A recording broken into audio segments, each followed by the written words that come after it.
Haliburton. Another three. That's his 8th of the game. All right, man. We need to talk about this team, because even though it's still early, the Pacers are already looking like they could be one of the most exciting teams to watch in the history of the game. Because just 14 games into their season, they are averaging 128 points per game, they're shooting 51% from the field, and 39% from 3 on 40 attempts per game. What is going on? I feel like any team that has stats like that should have a better record, but the issue with this team is actually one of the reasons why they're so fun to watch, which I'll get into later. But the Pacers have just been on a tear to start the season, especially on offense. I had a tweet and a channel post the other day talking about how I thought that this team is just hilarious, especially to watch. And there were some people that kind of misunderstood it. They thought I was hating on this team, but I meant hilarious in a good way, because you never see teams playing like how they play. You miss a shot and they are already down the floor getting a shot up within 5 seconds. Like even on made baskets sometimes, they are still finding ways to turn the possession into transition, even though it was a made basket. This is one of the fastest paced teams I have ever seen in my entire life.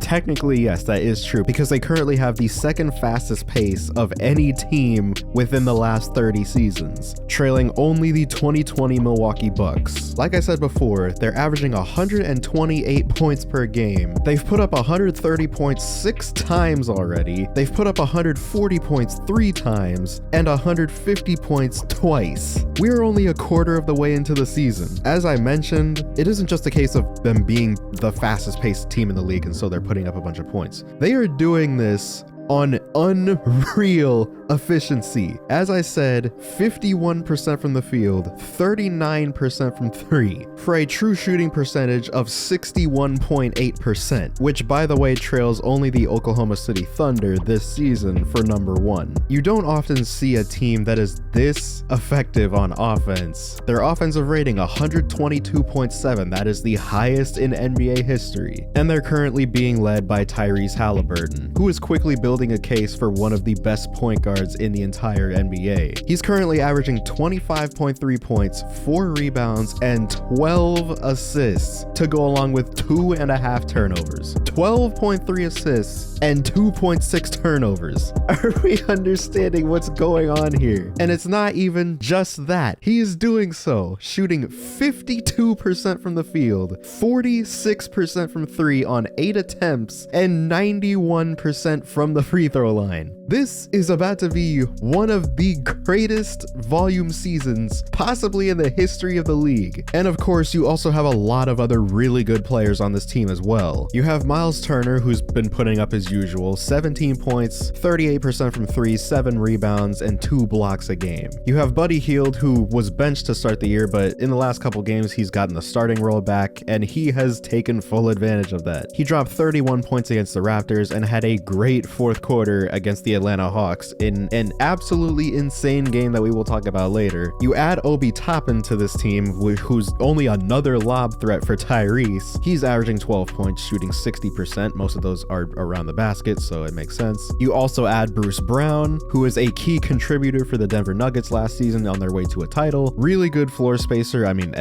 pretty much everybody on this team is a really good floor spacer, but also really good defender and also a really good role option for Tyrese, coming off of pick and rolls, making plays, going downhill, things like that. Aaron Nesmith's been playing well. Isaiah Jackson has been breaking out in his 3rd season, averaging 2 blocks a game as well in just 14 minutes. Like, this team is just so insane that I can't even really put it into words. They have 6 players shooting over 35% from 3. Those 6 players are of course Tyrese Haliburton, Miles Turner, Buddy Hield, Bruce Brown, Aaron Nesmith, and Jalen Smith. And that's how you end up shooting nearly 40% from 3 as a team. But to truly understand what is happening right now, we need to take a look at one of the recent games and one of my favorite watches in recent memory, the Indiana Pacers against the Atlanta Hawks in the recent in-season tournament game. Now, I was not home for this game. I just saw the final score when I got back.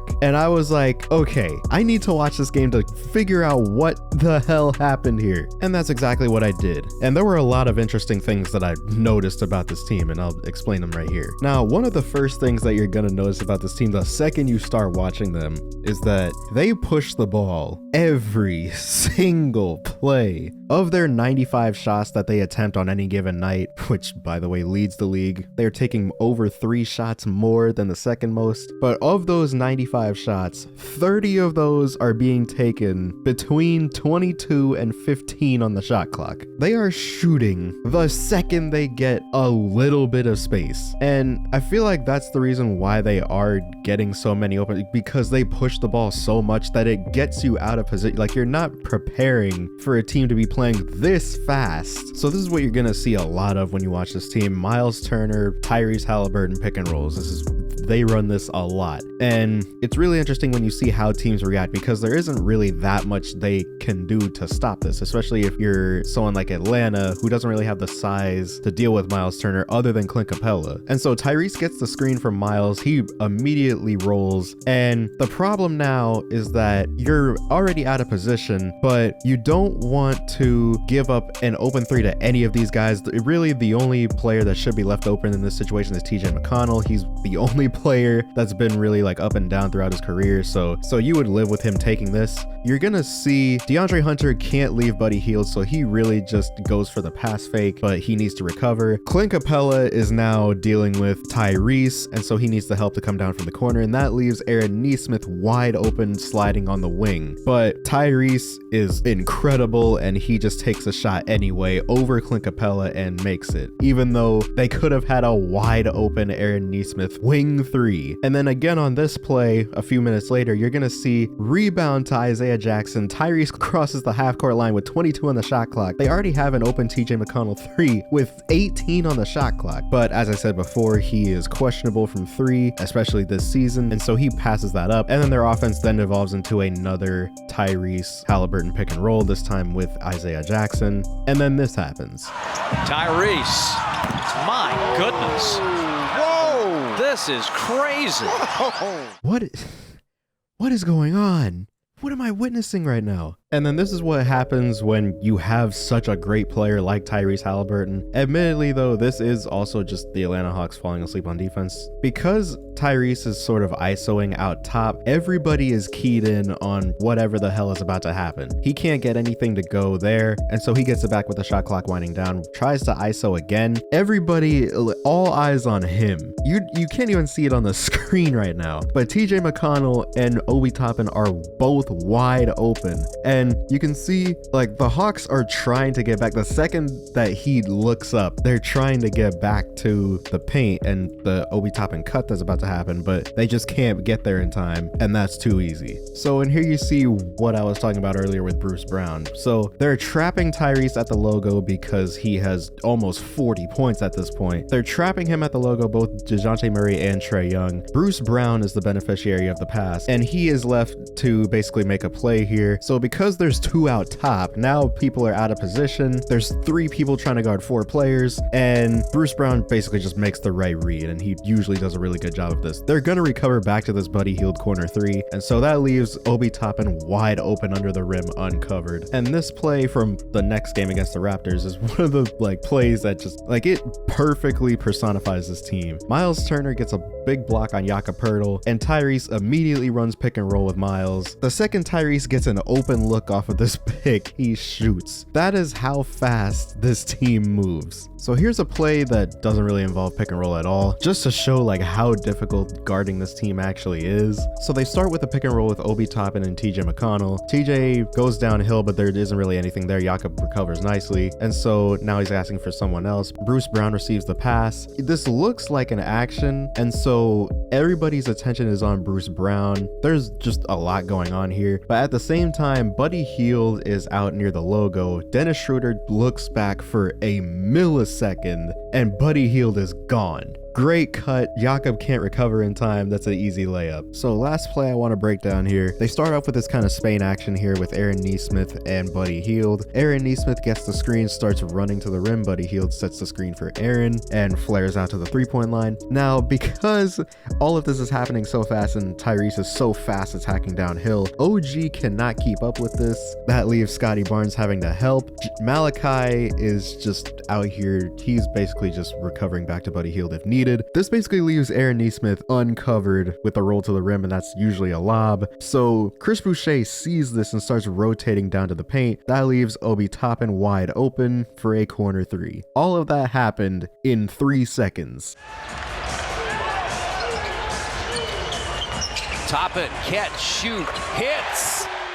Now, this is all cool, but there's a reason that they are 8-6 and not 14-0, and that is because they are not good defensively. While yes, they score 128 points per game, they give up 126 per game. And so in just leaning all into this high octane, super fast paced offense, they are also in turn giving the other team way more possessions than they would normally have. And that's how you end up with an 8-6 record as opposed to 14-0, is because you are also giving up 130 points a game. And it is pretty interesting because a lot of the better defenses in the league have been able to bottle up the Pacers enough to get the upper hand in their game. Mainly the Boston Celtics, who are currently 3rd in defensive rating. They held the Pacers to just 104 points. And the Magic, who are currently leading the league in defensive rating, who allowed just 118 points from the Pacers rather than 130. And there also have been just a couple games that have gotten away from them. A lot of the worst teams aren't really going to slow them down. They're just going to outscore them. And that's really the only way that a lot of those teams are going to win their games. And that's exactly what's been happening. The game that I was just talking about, the Raptors won that game 132-131. The Atlanta Hawks scored 152 points against them. And while they did win, they still allowed 152 points. And they gave up 137 points to the Philadelphia 76ers, including a 50-piece by Tyrese Maxey. And so while yes, this is one of the craziest offenses that you're ever gonna see, it does come at a price, because this team has not been good defensively. But when the offense is literally that good and you don't really have championship expectations at this moment in time, hey man,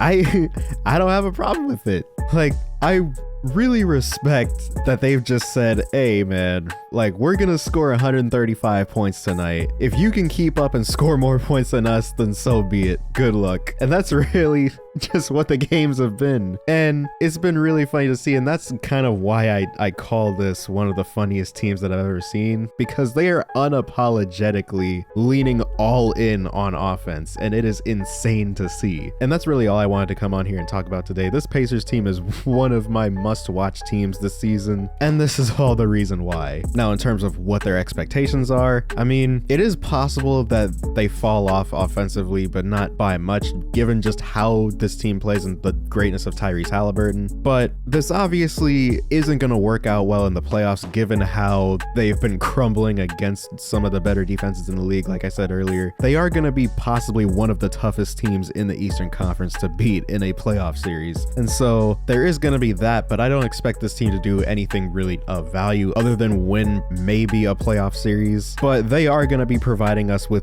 peak basketball for the next 5 months. So I'm definitely looking forward to that. But with all that being said, I hope you guys enjoyed this video. Subscribe if you're new, hit the bell to be notified when I upload, comment down below what you want to see next, and as always, I'll see you guys in the next one.